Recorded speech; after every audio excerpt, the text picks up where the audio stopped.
Good evening, y'all. Breaking news. We got a cruise ship quarantine off the coast of Africa, and the reason is HANTAVIRUS. Okay. Now, HANTAVIRUS is a rare but deadly virus usually contracted through exposure to rodent droppings, urine, or contaminated dust particles from mice and rats.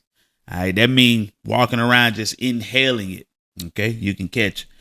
And it only comes from mice and rats. Symptoms can include fever, headaches, fatigue, chills, muscle aches, and stomach problems. Now, you know one thing I thought about when I heard these symptoms?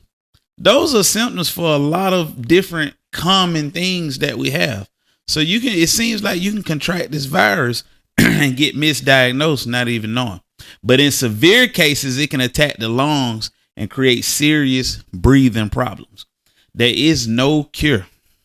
We done heard that before. There is no cure, no direct treatment. Doctors can only try to manage the symptoms. Health experts say more than a third of people who develop respiratory symptoms may die. Right now, 3 people on board are reportedly dead. Several others are sick, and passengers still are not being allowed off of the ship. We're not just a story. We're not just headlines. We're people. People with families, with lives, with people waiting for us at home.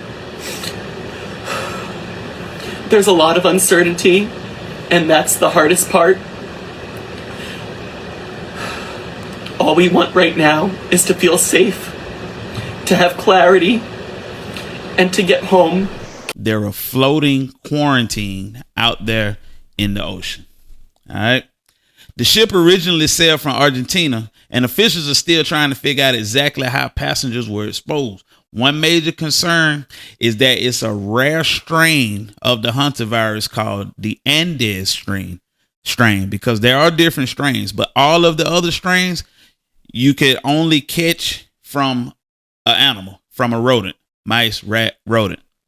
With the Andes strain, it can actually be spread between humans. They're hoping that it's not the Andes strain. All right. The World Health Organization says the overall public risk remains low, but they're still monitoring the situation closely. Now, here's my thing about that. They say that the overall health risk is low.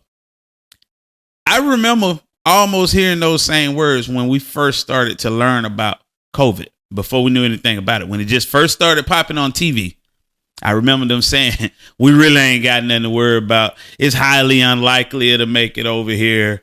You know, stuff like that. And then next thing you know, 3 weeks later, 4 weeks later, the world's shutting down. And we ripping and running trying to find toilet paper. Okay. So I don't know if I trust that just hearing or just going by the risk remains low. But again, I don't know anything about hantavirus. I don't know if any of you out there know anything about it. But we will keep you updated on it on News in Black.